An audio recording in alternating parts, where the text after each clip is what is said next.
Good evening, everyone. This regular meeting of the Board of Trustees of the Spring Independent School District is officially called to order on Tuesday, August 11, 2020. On March 16, 2020, Governor Greg Abbott granted a request by Attorney General Ken Paxton to temporarily suspend a limited number of open meeting laws to the extent necessary to allow telephonic or video conference meetings in response to the COVID-19 coronavirus. Accordingly, due to health and safety concerns, this meeting is being conducted by video conference. The time is now 7:02 p.m.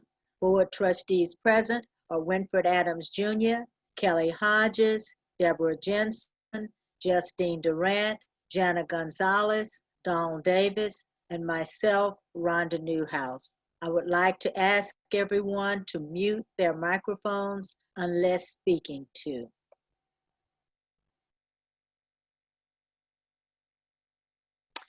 Today, we're going to change our agenda up a little bit, and we're going to hear some recognitions, I should say. We're going to receive recognitions from Chief Executive District of Operations, Mark Miranda.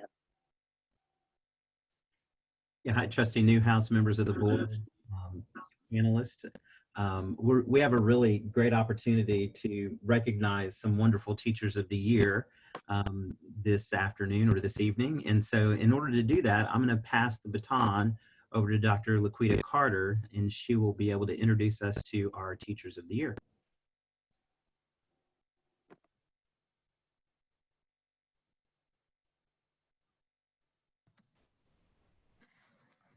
Good evening, everyone. For some reason, my setting on my video is not working, but good evening. I stand before you this evening to celebrate and honor our most precious teachers of the year. We are so excited that they are here with us this evening and that they'll be able to share with you a little bit about themselves. We have John Martinez, who is our elementary teacher of the year, and he is a teacher at Reynolds Elementary, teaching special education. Yes, applauses. Yes, look at Mr. Martinez, everyone. He has been in our district with us for 4 years, and he starts each and every day with a positive interaction. He believes that it is important to be a continuous learner each and every day. His philosophy is that students will get better when they feel like they belong and they're loved. I introduce you to Mr. John Martinez, our elementary teacher of the year for Spring ISD 2019-2020. Please join me in congratulating Mr. Martinez.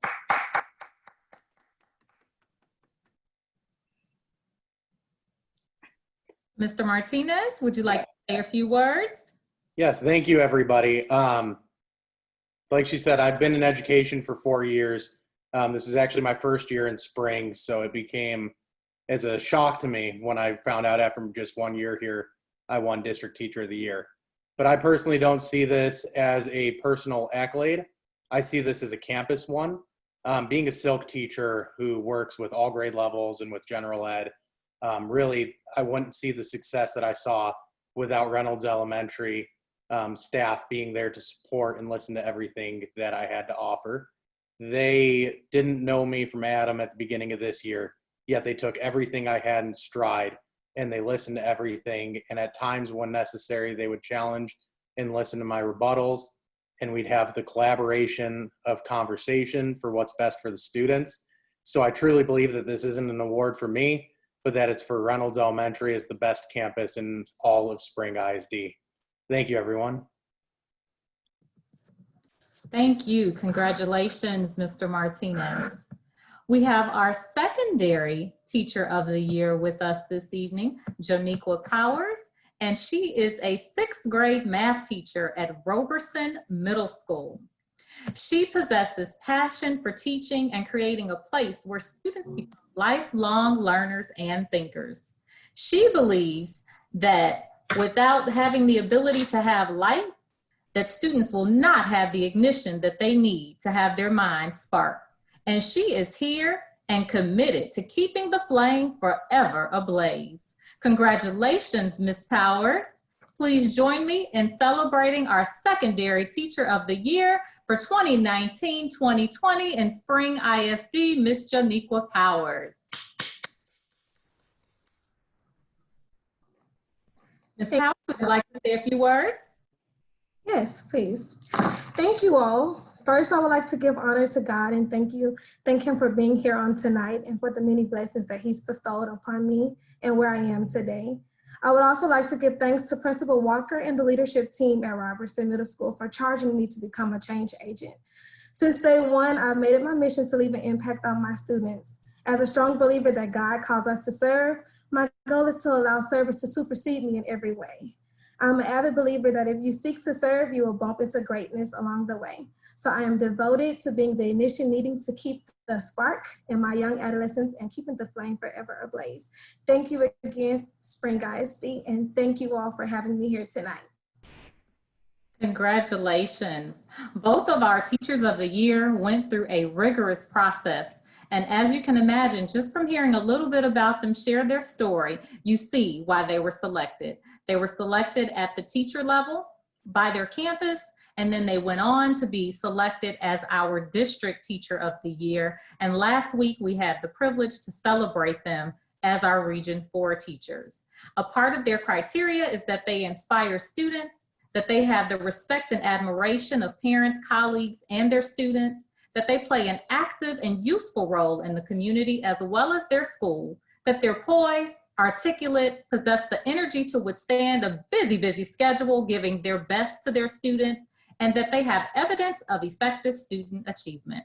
I celebrate, I honor our 2019-2020 Teachers of the Year. Congratulations, Mr. Martinez and Ms. Powers.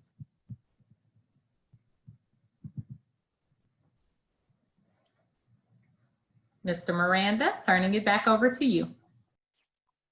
You know, I'm going to take a chance. I like to do this when we have quiet Zoom meetings. It's way too quiet. So I'm going to invite you to unmute if you're on the panel and give them a little loud cheer so that we can hear. Can we do that a little bit? Congratulations, everyone. Congratulations. Yeah. Ms. Powers, Mr. Martinez. Yay. Feeder four. Yes. Great job.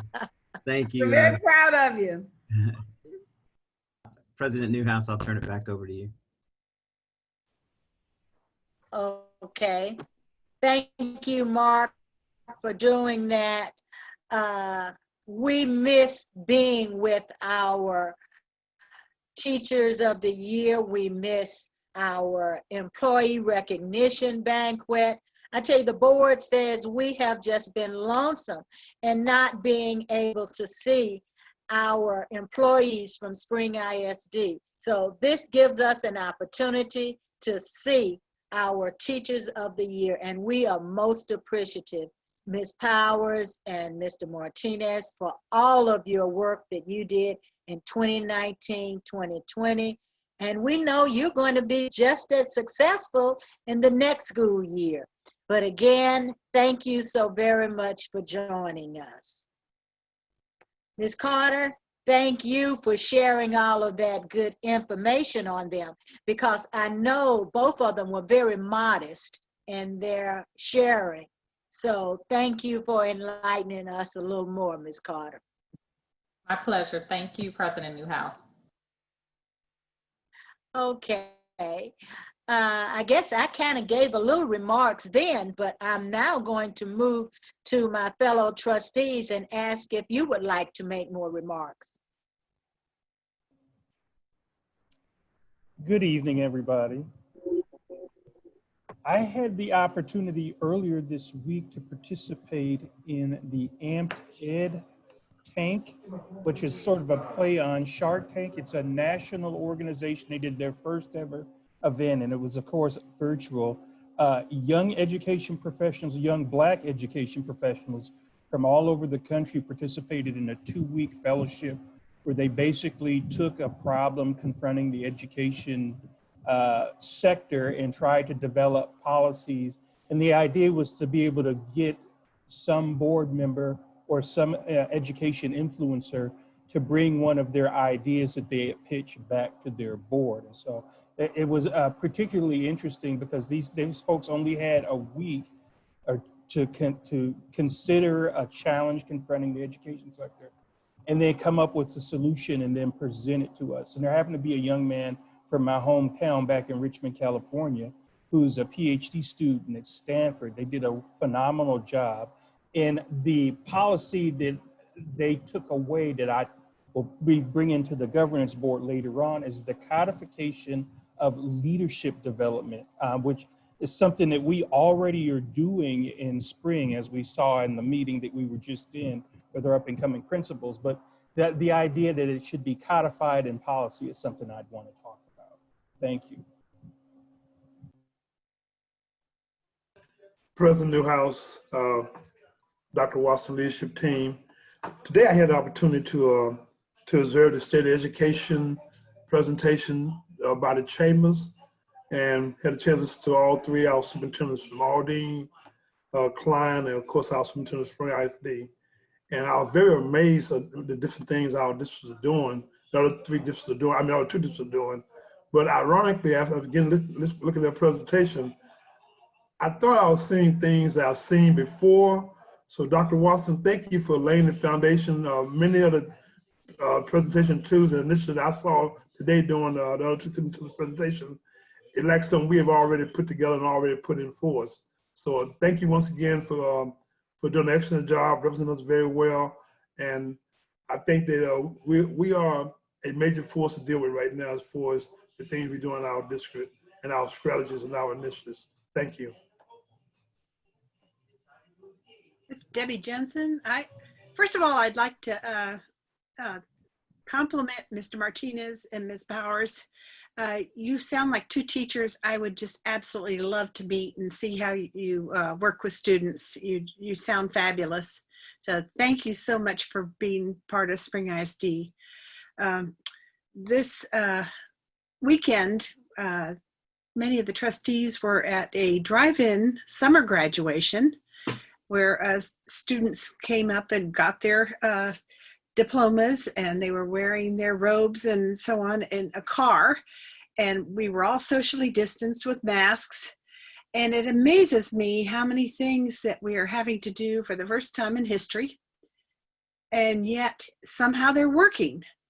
I think, just that the students had somebody there to cheer them and recognize their accomplishments. A lot of what we're doing is not the slickest thing in the world, but it's genuine. And I think that I get the feeling that Spring ISD is doing pretty well to keep the human element going through a very challenging time. So thank you all in Spring ISD and for all you do.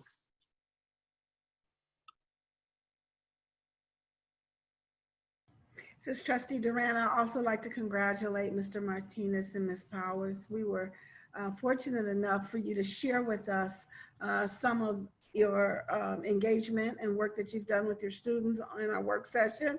And I was very impressed and I'm excited that you are a part of the Spring team. I think it's a very well-deserved recognition. I'd like to tell you congratulations, and I'm looking forward to having an opportunity to get to know you better. So once again, thank you very much and congratulations.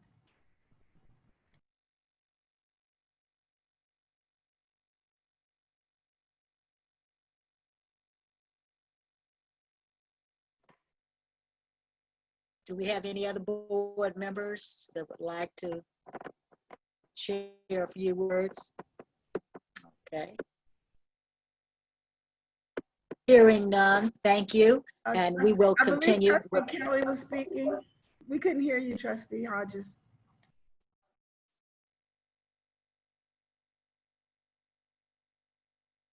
I could not see that she was trying to speak. Her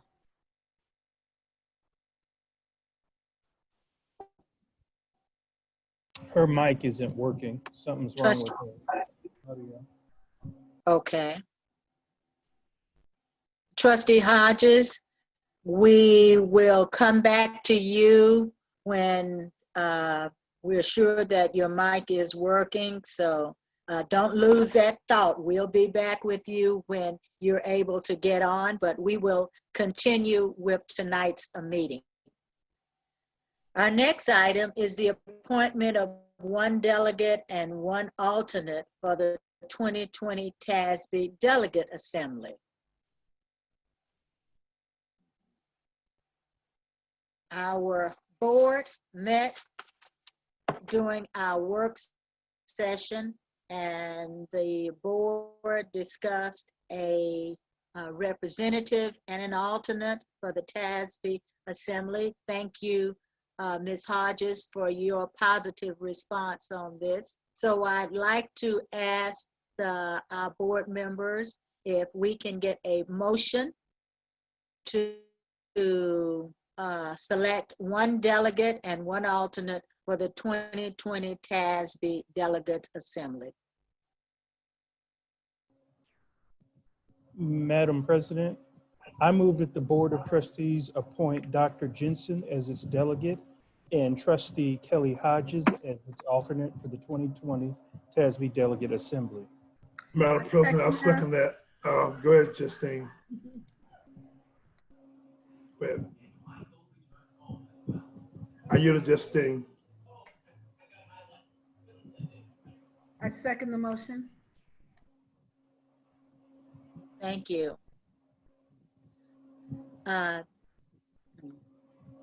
It has been moved by Winfred Adams, second by Justine Durant, that the Board of Trustees appoint Deborah Jensen as its delegate and Kelly Hodges as its alternate for the 2020 TASB Delegate Assembly. I will now poll the board for your vote. Winfred Adams Jr. Aye. Kelly Hodges.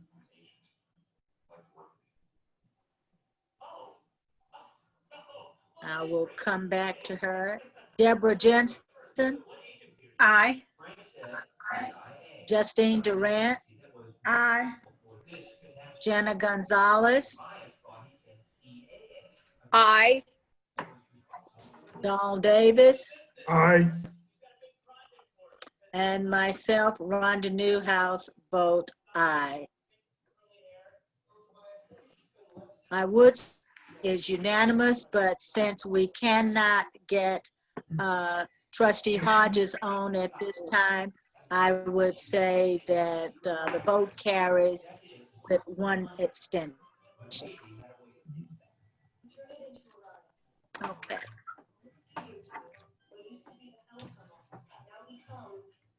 Ms. Newhouse, is it I would possible like- to have Kelly make a motion like this for yes and that for no and that for abstention? Can you hear me now? Yeah. Yes. Okay, Where are you coming in now? those 2 college degrees come in handy. Boo boo. It would help to have the microphone on. Go ahead. But I do vote aye for that. Thank you, Trustee Hodges. So the motion does carry unanimously. Thank you. Our next Congratulations. item is the Board Governance Committee update. Thank you, Trustee Adams. Yes, we are most appreciative and giving thanks to Dr. Jensen and Kelly for your representing the TASB Delegate Assembly. Thank you. So our next item is the Board Governance Committee update, legislative priorities. So at this time, I'd like to recognize Trustee and Board Governance Committee Chair, Lead, Justine Durant. Thank you, Madam President. The governance committee is really excited about bringing forth our legislative priorities for the upcoming school year. I also want to thank and just talk about how proud and how well represented we have been by Dr. Jensen on the TASB Legislative Committee and at not just the local, but at a state level. And so I'm going to turn it over to Dr. Jensen to walk us through our recommended priorities for the upcoming school year and hope to receive support from the body for these recommendations. So Debbie Jensen. All right. We are in a time of blended priorities. We set out priorities that are on our website, but as this spring has unfolded and a new legislative session is coming up, we have more proposed priorities that have been handed down from TASB. So in a previous email, I have sent you the TASB priorities, a link to our priorities that are on the existing priorities that are on our website.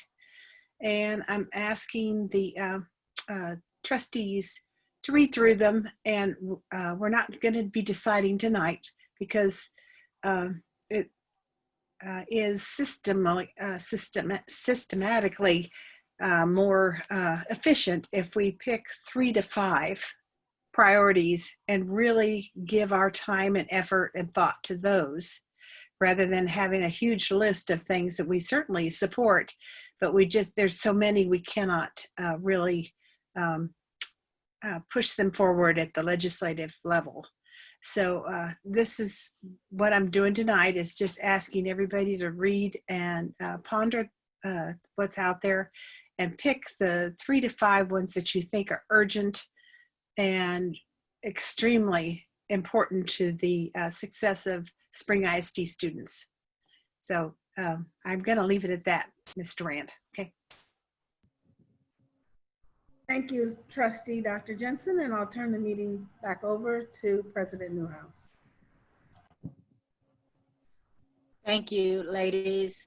And Dr. Jensen, we will be looking at your list and look forward to sharing with you our top 3 suggestions. So thank you. Is there any comment from any other trustee? Hearing none, I will continue with tonight's agenda. For our next item, I'd like to again recognize our Executive Chief of District Operations, Mark Miranda. Yeah, hi, President Newhouse, Dr. Watson, and members of the Board of Trustees. I have 2 TEA waivers to present tonight. Both of these should be in your packet. Both waivers are related to the start of the 2020-2021 school year. If you don't mind, I'd like to present them together, starting with the waiver allowing hybrid instruction for 9th through 12th grade. This waiver is in alignment with plans that we shared in June and July and in our most recent town hall meetings, and it would allow us to continue to offer a hybrid instruction model in our 9th through 12th grade campuses. So these hybrid models, as you're aware, will allow us to continue to socially distance our campuses through the combination of both on-campus and remote instruction.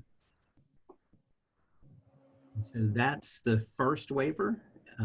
If we have any discussion there, or I can do the second one and we can come back and ask questions as well. So the second waiver is presented to you as a proactive measure in case it's needed. So the second waiver is proactive in case it's needed. This waiver and the accompanying resolution that goes along with it would allow us to extend our current 4-week transition period for up to an additional 4 weeks if we believe that it was in the best interest of the health and safety of our students and staff. Adopting the resolution now provides us with the evidence we would need for that the board has approved this waiver. And as a part of this waiver and resolution, we are including criteria that would need to be present for us to end the transition period faster and allow students to have access to on-campus instruction. So those are the 2 waivers. I'm sure there may be some questions and I'd be happy to answer any of those.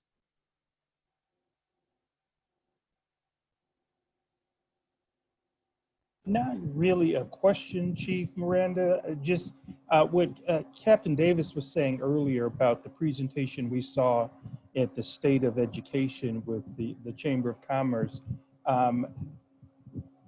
What I appreciate about the plan that we've developed is the flexibility that allows us for things exactly like this, where if we come to a point 4 weeks from now where we need to pursue this option to remain virtual only for 4 weeks, our plan allows for the flexibility, and we have the plans in place to act on that. And I'm watching news reports, I'm seeing what's going on in Georgia, where when they had COVID cases reported in their school, they had no plan. It's, to me, malpractice on the part of those folks. And so I just want to say again how much I appreciate that we prepared for all these different scenarios. Thank you. Mr. Miranda, how likely is it that if we have to extend beyond 4 weeks, that our waiver would be accepted by TEA? TEA has already let us know that they'll be accepting these waivers as long as the board is approving of it. We believe that it'll for sure be accepted.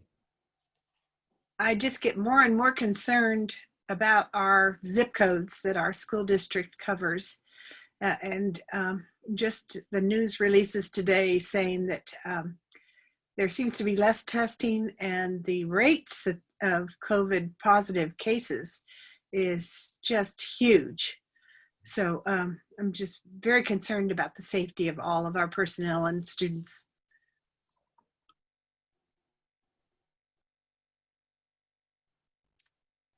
Mr. So Miranda? I also share some of Jensen's concerns, especially with regards to our specific zip codes in our area. I don't know if Dr. Watson's prepared, or if someone can maybe speak to that a little bit on what we're seeing, and if we anticipate these waivers will be adequate based on the results of what's happening in our zip codes. So Chief Culbreth, our Chief of Police, and his team, they provide daily updates regarding the number of positive cases within the zip codes of all of our facilities, as well as the zip codes from the, actually the top 10 zip codes from where our employees are. We were just looking at that again because there's an area within our district that's on the Aldine side, but as you know, Aldine and Spring, we overlap in areas. That's where we're seeing the most amount of positive cases, which really represents a large percentage of our district. So Ken, you want to share a little bit of that information? Sure, I'd be happy to. Let me share my screen.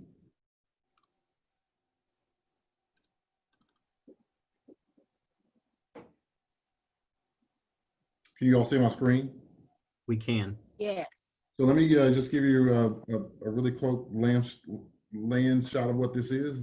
If you look at this, what I'm circling here, this is our top 10 zip codes where our employees live within Harris County. And so the cutoff here, you'll see where the zip code is 77373. We've created a scale, and so the scale determines at what level the zip code has reached what we're calling the capacity for cases. And so it goes from 0 to 100 all the way from, and the seventh marker is from 600 and above. And so you'll see we have zip codes. We have 5 zip codes that are in a 7 or above on our scale. So these numbers were marked today at 4 o'clock. We go to Harris County, pull the numbers off there per the zip code, and we log this daily. So as of today, these zip codes, these top 10 zip codes where our employees live, those zip codes are 6.5% of Harris County's total confirmed numbers as of today.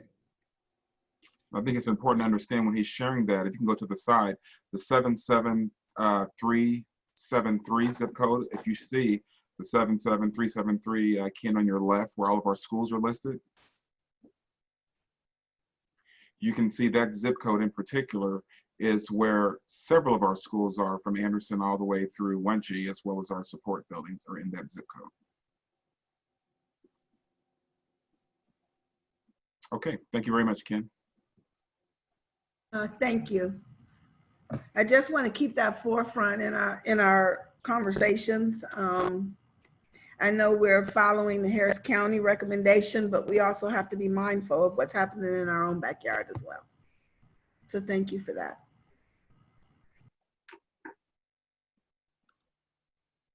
Mr. Miranda, I'd like to ask that if the board approves the waiver, if your administration will consider continuing to survey parents regarding their desire to extend this waiver and our continuation. Also, to continue to host town hall meetings with our parents so we can hear from them and let them have the opportunity to express theirs. And by all means, please continue to present your findings and feedback to the board. And hopefully, maybe you can share some of this with us at our September work session or meeting in September. Yes, we actually do have a plan to continue to gather input and feedback from our community. Communications has a plan by the end of the month to be able to come back to the board, and potentially at the end of the month or at our September board meeting. We will be taking a pulse survey of all of our parents who selected the Safety First in-person option to get a feel for what they're currently thinking. You know, a month from now, things may be different. They may be thinking a little bit differently. And so we want to really understand where they are and what they're thinking. And so the communications department already has a plan for that. And we're real excited to be able to continue, as you said, Ms. Newhouse, to keep our finger on the pulse, no pun intended. It's called a pulse survey, and that's what it's for. So our goal will be able to give the staff and the community notice, sufficient notice before we make any changes to our instructional delivery models, so that we can keep everybody informed in a timely manner. Chief Miranda, I don't know if you've done this already. I think you have, but could you talk a little bit about sort of what went on that is allowing for us to extend the transition period and why we need a waiver? Why, for our audience that's viewing this, why we actually need a waiver? I may toss this over to Jeremy. He's smiling. We had these conversations earlier, but in terms of the TEA waiver, Jeremy? Let me go ahead and jump in. I can share that. So there's a couple of things that went into play.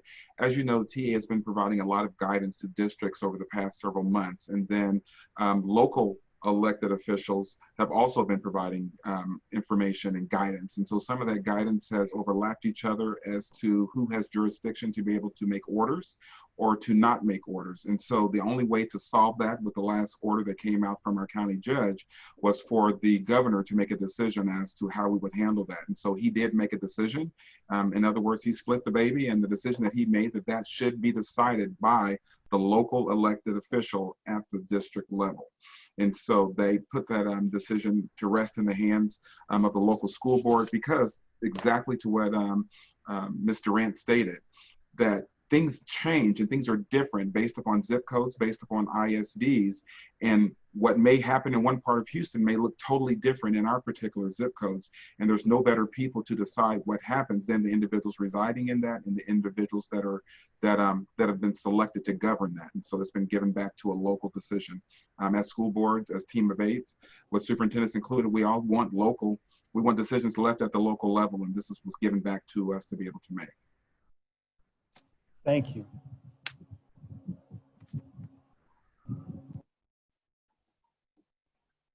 If we have no other questions, I will now entertain a motion that the Board of Trustees adopt the resolution of the board extending the start of school transition period. Madam President, I move that the Board of Trustees adopt the resolution of the board extending the start of school transition period. Do I have a second? Second. It's been moved by Deborah Jensen and seconded by Winfred Adams that the Board of Trustees adopt the resolution of the board extending the start of school transition period. Is there any other discussion? I will now poll the board for your vote. Winfred Adams Jr., Aye. Kelly Hodges, Aye. Deborah Jensen, Aye. Justine Durant, Aye. Jana Gonzalez, Aye. Donald Davis. Aye. The motion, and I, Rhonda Newhouse, vote aye. So the motion carries unanimously. Thank you. Before I continue with our next item, Mr. Miranda, we did not have our superintendent with us at the beginning of our meeting. So that's why I did not ask for his comments. I know that he was on a previous assignment. Now that he has joined us, I'd like to go back and ask Dr. Watson for his remarks that he usually makes and shares with us at the beginning of our meeting. Well, thank you, President Newhouse and all the trustees. It's great to see you all again. I'm sorry I was a little late. I was finishing up a virtual town hall sponsored by State Representative Carol Alvarado.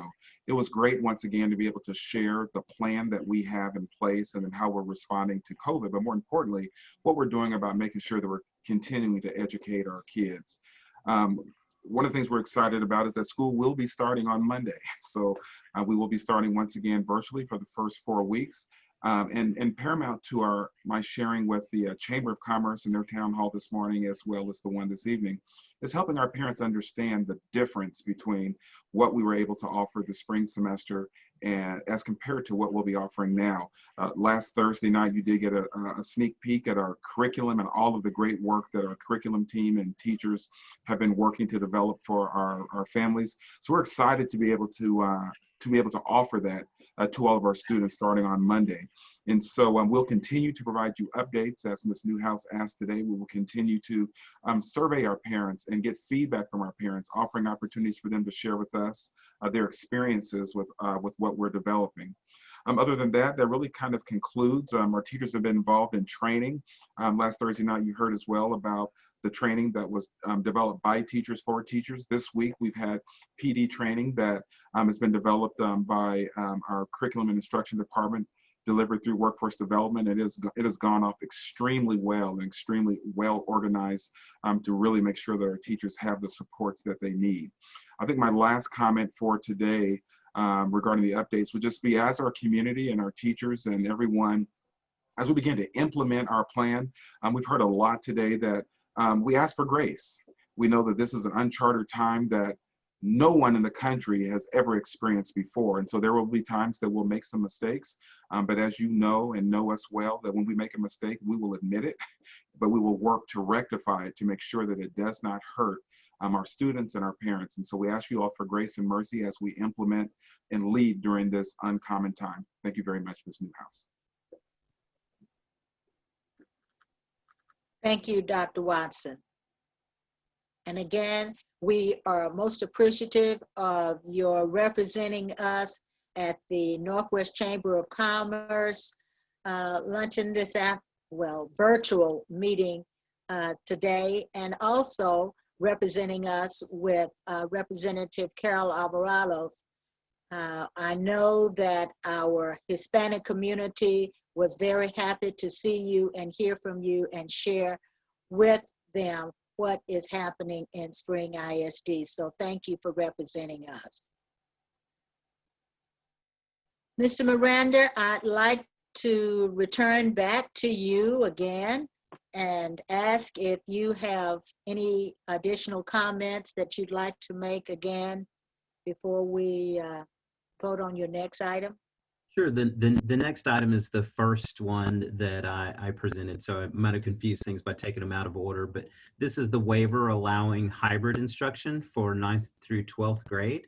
And this alignment, or this waiver aligns with our plans that we presented in June and July and in our town hall meetings, which allows us to continually or continue to socially distance on our campuses through a combination of both the on-campus and the remote instruction. This waiver will allow us to continue to do that. Yes, thank you. Are there any comments? I will now entertain a motion that the Board of Trustees approve the waiver allowing 40% campus hybrid instruction for 9 through 12th grade students.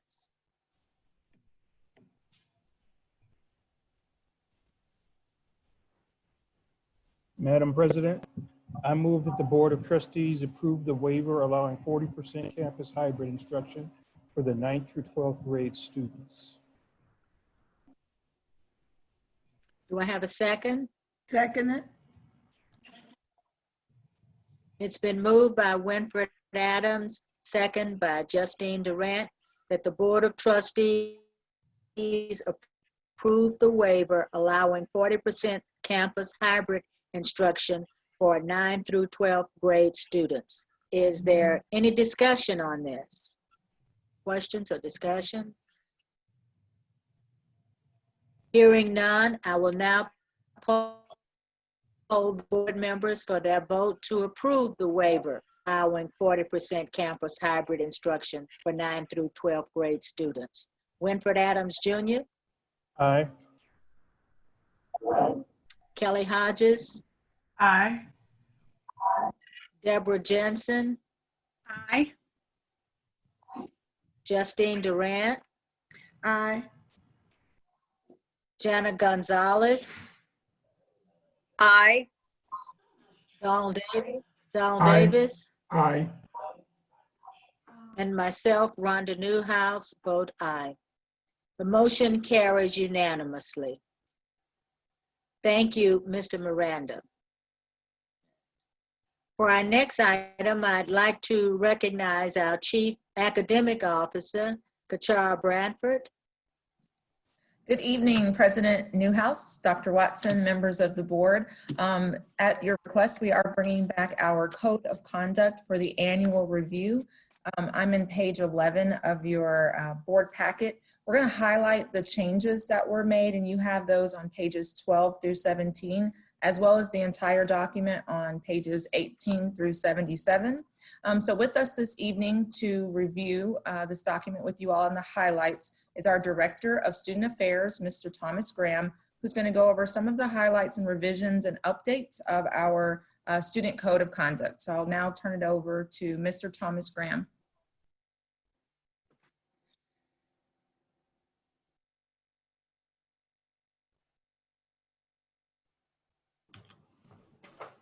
Thomas, are you there? Can you unmute your microphone and share your video and your presentation? Okay. I got cut off for a second. Excuse me. Welcome back. No worries. We're used. All right. Let me share my screen with you all.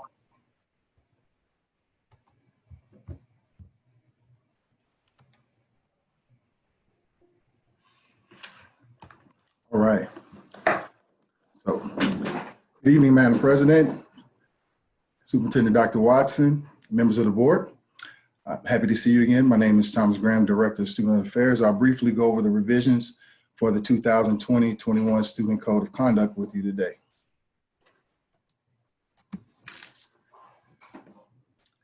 The information again on the left in black are information that was included in the 2019-20 Student Code of Conduct. The information you see in blue on the right are the revisions to the 2020-21 Student Code of Conduct. Some of the collaborators that we worked with in terms of putting together the Student Code of Conduct for this year included the Department of Student Affairs, which I focused on pulling information together from different departments to directly relate to the impact of COVID-19 within our district. Our legal department provided legal guidance and editing language to provide a consistent approach to the information outlined in this document. Our school leadership officers also provided feedback and guidance regarding the information presented in the Student Code of Conduct. Mrs. De La Guardia, and also Mr. Miranda were consistently consulted and provided feedback regarding and also revisions regarding COVID-19 procedures that needed to be included in the Student Code of Conduct for this year. Our campus behavior coordinators throughout the 2019-20 school year, I consistently met with them on a regular basis, and the administrators from those campuses provided feedback and also provided guidance regarding items that we needed to include for the Student Code of Conduct for this year that they were experiencing on their own campus. Our Department of Management and Compliance was also consulted, and they provided PEIMS-related disciplinary items that should be considered in the formation of the Student Code of Conduct for this year. Some of our key revision sources included our TASB updates, our TA updates, and my personal collaboration with other directors and districts throughout the Houston area who was also making revisions to their Student Code of Conduct. Some of the key revision areas outlined in the Student Code of Conduct for this year included the electronic distribution of the Student Code of Conduct, because we have online registration this year. Students and parents will be able to acknowledge that they have downloaded and reviewed the Student Code of Conduct throughout the online registration process. Once school starts, we'll have administrators who will actually go through the Student Code of Conduct with those students. And once we have those students back on campus, they'll review the information again, and students will be able to sign the second page of the Student Code of Conduct as indication that they have reviewed it, and it will be stored on the campus for campus records. Our COVID-19 procedures and protocol was amended to include information that each student is intentionally expected to adhere to, and also the items that students shall not do related to COVID-19. Some of those items include the procedures for social distancing as an expectation for students, and the purposeful transmission of pathogens through expelling bodily fluids is one of those things that they are not allowed to do. Vaping devices was directly added based off information and feedback and conversations with our campus-based administrators. And those campus-based administrators provided that feedback based off their personal and their professional interactions with students on the campus, and also how they should have this information included into this Student Code of Conduct for this year. This concludes my summary updates for the revisions for the Student Code of Conduct for the 2020-21 school year. I'd be happy to entertain any questions.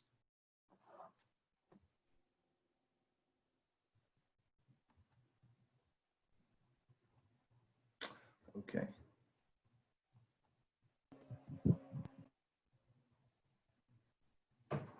Thank you, Mr. Graham.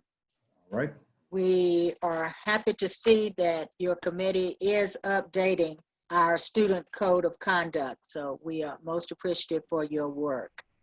Do we have any other questions or comments from board members? Madam President, I know we discussed the way that this document is being disseminated to parents has changed, and that some parents have trouble getting to computers where they can view the document.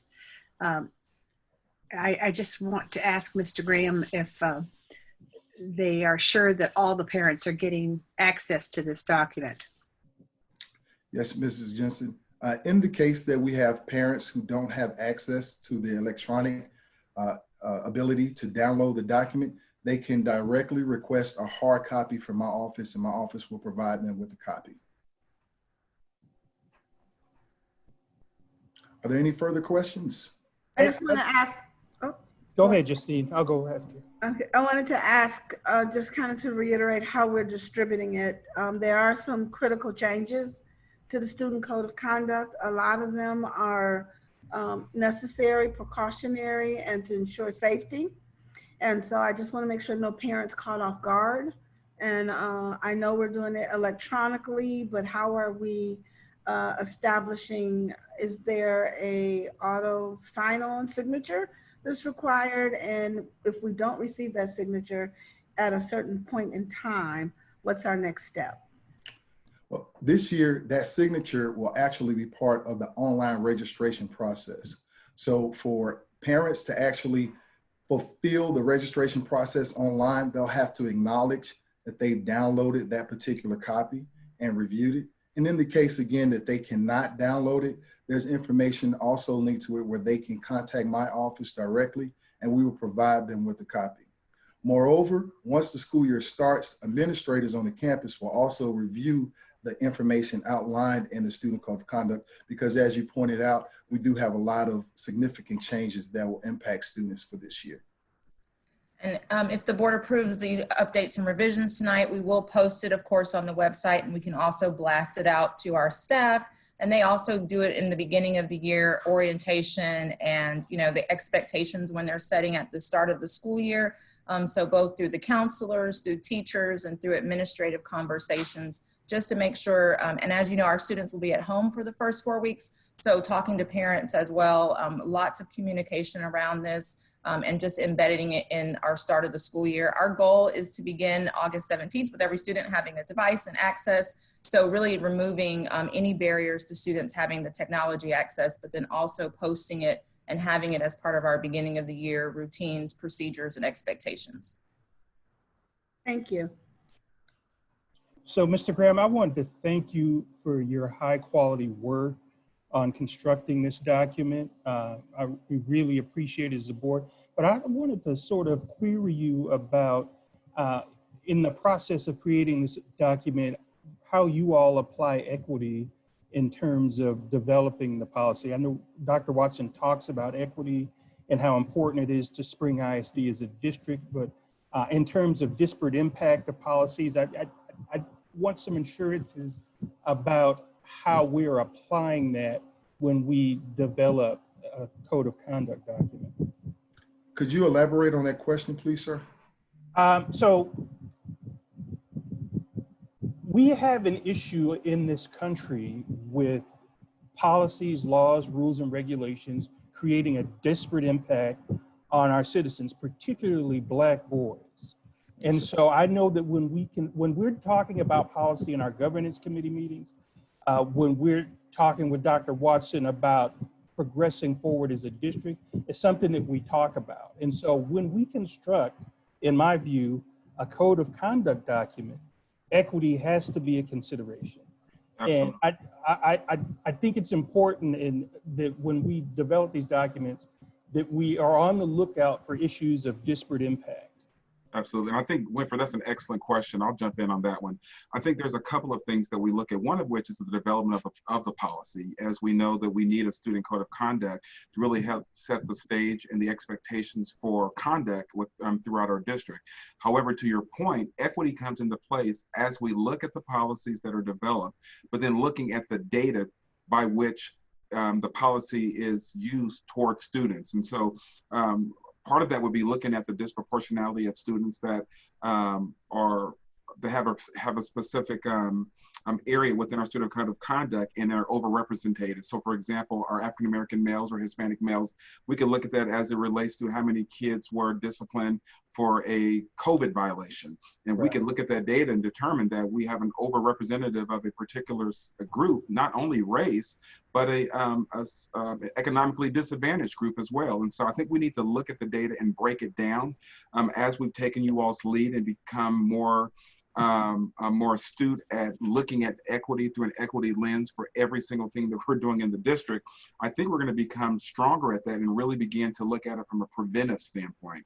Right. Now, for years, all the data that we've shared with you all this past year before, we've broken that data down by socioeconomic level, by race and ethnicity, by gender, looking at the trends by which to make decisions or change policy, or it could just be educating people on the decisions that they're making, and how they're overly representing or targeting certain groups. And so I think that's part of Dr. Hinojosa's new position as our person over innovation and equity, to bring up equity in every single thing that we do, to make sure that we are accounting for it, but more importantly, we're developing equitable processes to achieve the equitable results at the end.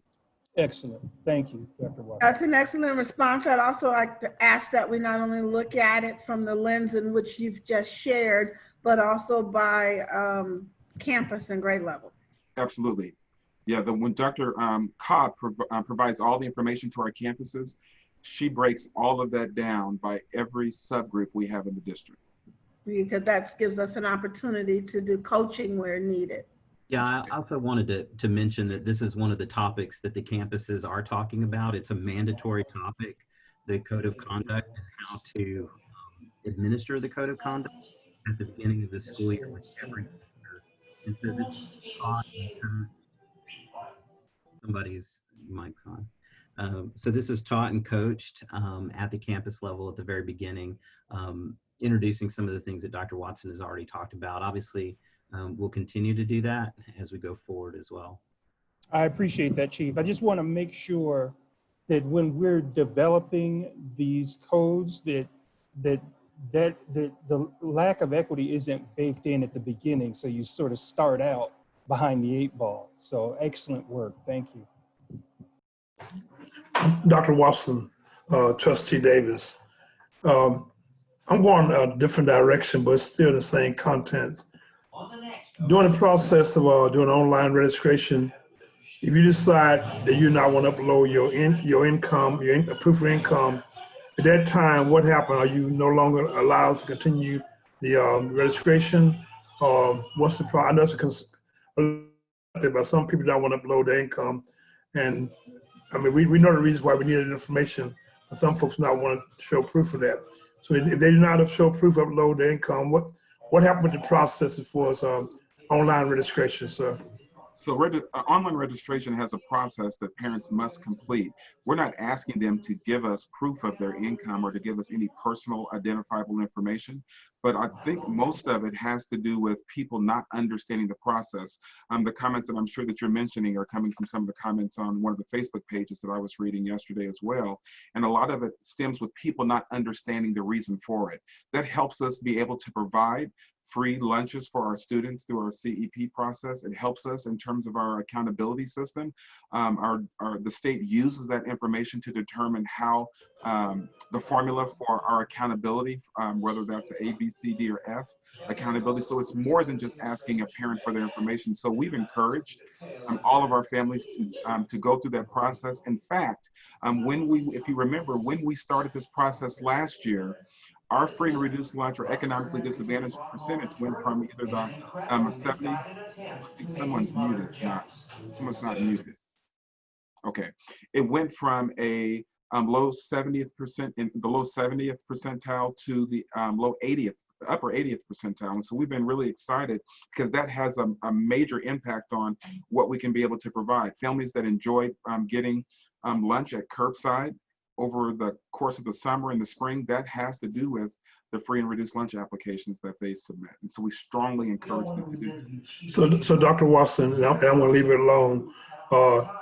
So how we are educating those, you just mentioned, and I'm well aware of that, how are we educating those parents that are apprehensive about going through that process? Are we providing type of education or any type of, are we reaching out to those people? And yes, I did get off the social media group that I read yesterday. That's where it came from. Yes, so our FACE department always has parent and community engagement opportunities to share that. This past year, Dr. Hinojosa and I was at that meeting, and we brought that up with the families, and they jumped on board and said, how can we advocate? How can we help? How can we support? And our percentage grew tremendously. On that Facebook page, there were some teachers on there that got on there and educated the parents to let them know what it's used for. Some parents still agree to use it and some people don't. And I think for people that don't, that's going to be their personal choice. But we will continue to educate our families to let them know what the rationale is. And thank you. I just really want to go on record to have that conversation. I follow that social media and I realized some of the teachers did answer some of the questions, but I wanted to go on official record in this setting. They had a conversation for anyone that's viewing this. That's the reason why I asked that. Thank you.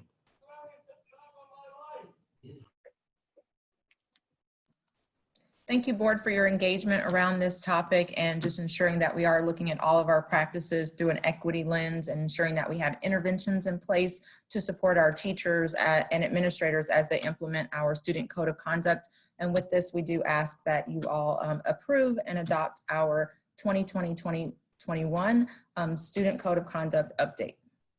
I do have one other quick thing to add to that, because Ms. Westbrooks just sent me a message. And will you share that? That's probably the most important. Can you share that as well? The only other tidbit I wanted to add in there is related to the resources that go directly to the campuses. So our Title I funding is also allocated based upon the economically disadvantaged percentage of our campuses.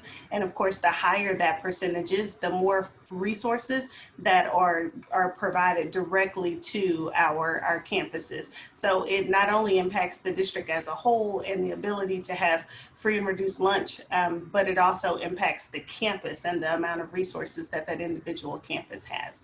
And so to Dr. Watson's point, when we do have a parent that just does not feel comfortable, we pull their process out of the online process and we handle it manually. But in the 1 to 2 very small number of circumstances where someone has had an issue with it, when we do sit with them and we talk with them and we explain the reason why we're asking for that information, we've been successful in getting them to complete it each time. Thank you, Dr. Watson. It's the same message that we try to get out about the census every 10 years. It is really important to be counted for resource allocation purposes. So thank you for your work on that. Thank you, likewise.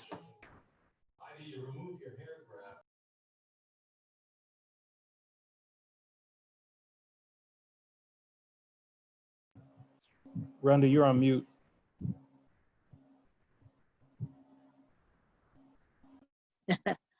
Thank you, Ms. Bradford, and thank you to our communications team. I know that you're using all modes of communication to get the message out to our students and parents, and you have a full communication plan for sharing the updates in this code of conduct.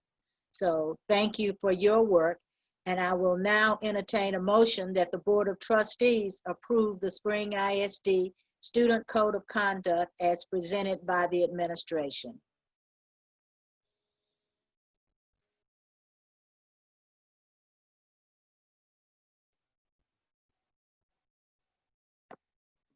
Madam President, Go ahead, Justine, go ahead. I move that the Board of Trustees approve the Student Code of Conduct as presented by the administration. Do I have a second? Second. It's been moved by Justine Durant and seconded by Deborah Jensen that the Board of Trustees approve the Spring ISD Student Code of Conduct as presented by the administration. Is there any other discussion? Hearing none, I will now poll the board members for their vote to adopt the resolution of the board extending, for the Code of Conduct. Winfred Adams Jr. Aye. Kelly P. Hodges. Aye. Deborah Jensen. Aye. Justine Durant. Aye. Jana Gonzalez. Aye. Donald Davis. Aye. And myself, Rhonda Newhouse, vote aye. The motion carries unanimously. Thank you, trustees. Our next item is the consent agenda. To our guest, our consent agenda is discussed in its entirety at our work session, and we had a thorough meeting on all of the items on our agenda, so we come at one time and vote on the consent agenda. So for our next item, I would like to entertain a motion to approve and adopt all of the items listed on the consent agenda.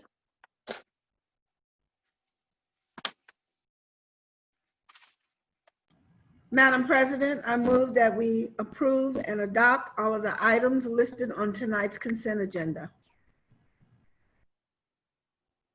Do we have a second? I second it. Second. It has been moved by Justine Durant and second by Donald Davis that the Board of Trustees approve and adopt all of the items listed on the consent agenda. Is there any discussion? I I would will just like to now poll remind the everybody, board.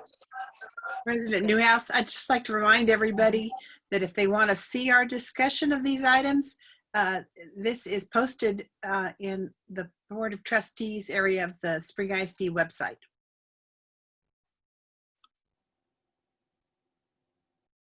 Thank you, Dr. Jensen. I will now poll the board for their vote to approve and adopt all of the items listed on the consent agenda. Winfred Adams Jr., Aye. Kelly Hodges, Aye. Deborah Jensen, Aye.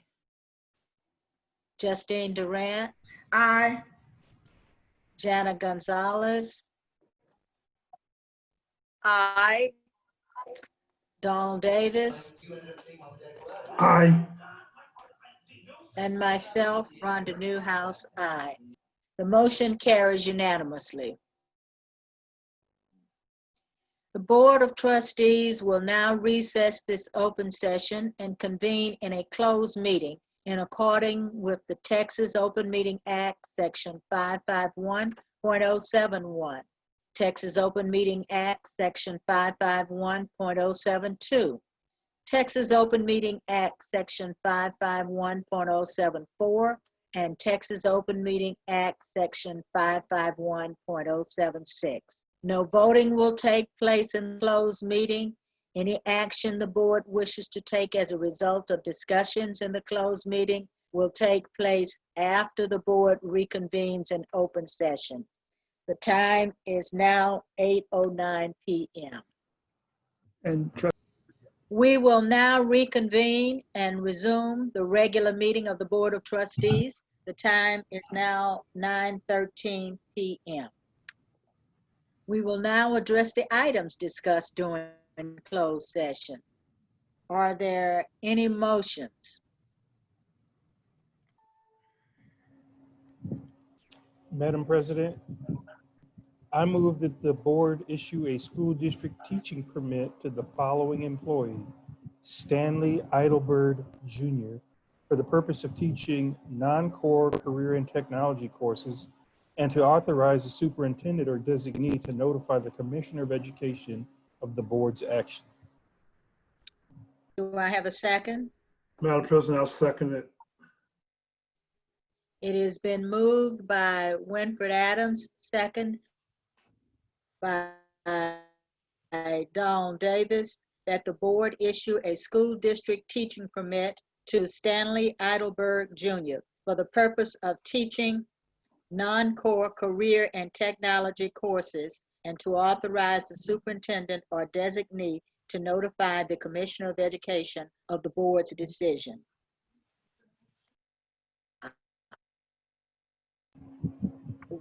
I will poll the board for your vote. Winfred Adams Jr., Aye. Winfred Adams Jr., Aye. Kelly Hodges, Deborah Aye. Jensen, Aye.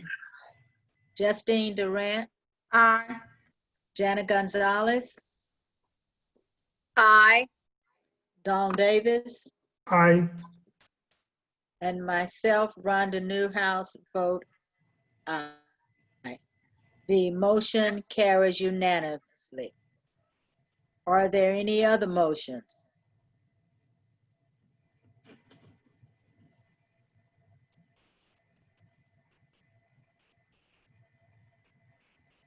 Madam President, I move the board ratify the temporary construction easement granted to Harris County for sidewalk installation along Kirkendall Road. Do we have a Second. second? Trustee Durant. It's been moved by Jana Gonzalez, second by Justine Durant, that the board ratify the temporary construction easement granted to Harris County for sidewalk installation along Kirkendall Road. I will poll the board members for their vote on this item.